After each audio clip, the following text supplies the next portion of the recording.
Madam എന്താ കഴിക്കാൻ വേണ്ടേ? ഇപ്പൊ ഒന്നും വേണ്ട, ഒരാളൂടി വരാനുണ്ട്, കുറച്ച് കഴിഞ്ഞ് വേറെ.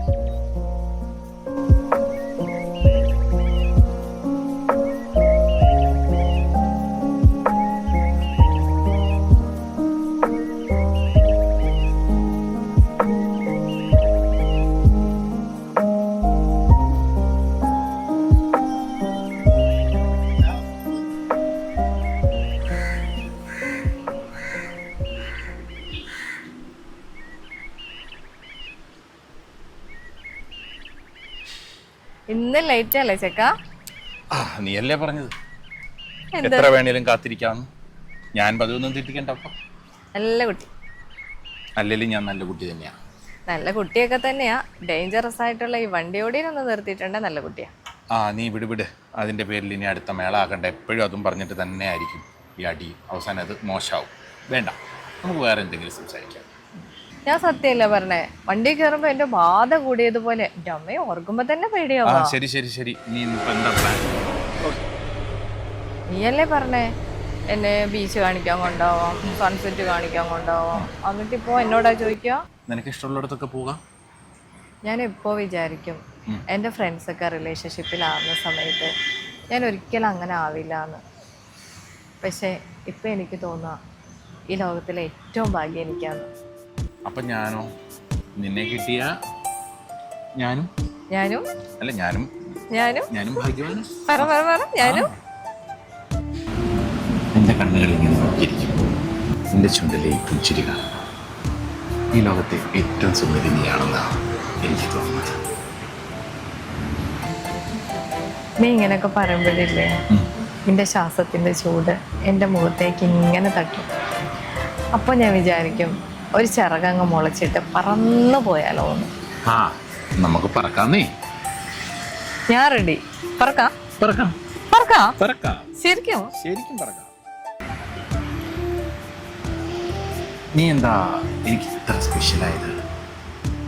ഒന്നും അല്ലാതിരുന്ന എന്നെ ലോകം കാണിച്ചത്, ലോകം കണ്ടത് ഞാൻ നിന്റെ കണ്ണിലൂടെ. മാത്രമല്ല എന്നെ സൃഷ്ടിച്ചത് നിനക്ക് വേണ്ടിയിട്ട് മാത്രം. ആണോ? അത് പറഞ്ഞപ്പോഴാണ് ഒരു കാര്യം പറയാൻ പറ്റൂല. എന്ത്? ഈ സ്പോട്ടിന്റെ പ്രത്യേകത എന്താ? പ്രത്യേകത എന്താന്ന് ചോദിച്ചിട്ടുണ്ടേ, എനിക്ക് ഏറ്റവും ഇഷ്ടപ്പെട്ട ലക്ഷണമൊത്ത ഒരു സ്ഥലം. അതായത് പ്രകൃതി നല്ല പച്ചപ്പൊക്കെ ഇങ്ങനെ വീതിച്ച് പ്രണയത്തിൻ്റെ ഓക്സിജൻ മാത്രം കിട്ടുന്ന ഒരു സ്പോട്ട് അല്ലേ?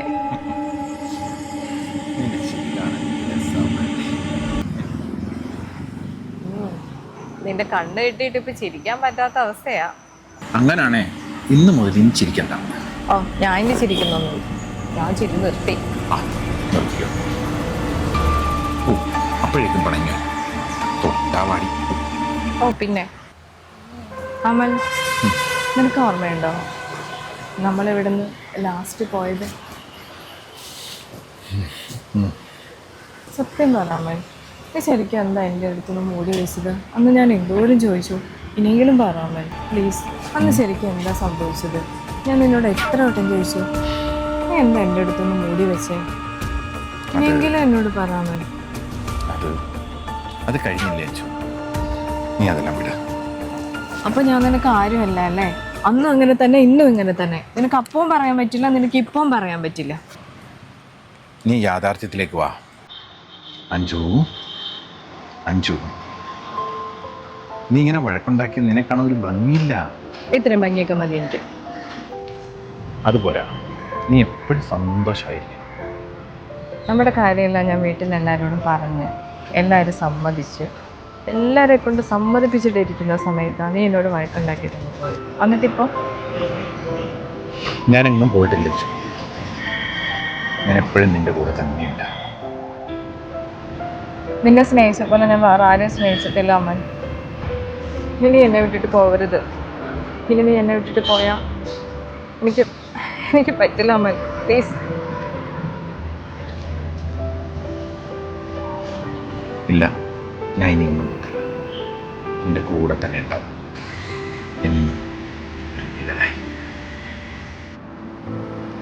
നീ ഇത് കണ്ടോ? ഇങ്ങോട്ടൊന്ന് നോക്കിക്കേ. എനിക്ക് ഏറ്റവും ഇഷ്ടമുള്ള മഞ്ചാടി കുരുവാ. വേണ്ട അമൽ, എന്നെ വെറുതെ നീ പറ്റിക്കണ്ട. നീ പോവാന്ന് വിചാരിക്കാൻ വേണ്ട, നിന്നെ ഞാൻ വിടൂല.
ആ അതെ ചേച്ചി ഉണ്ടല്ലോ. ചേച്ചി ബാ. വിട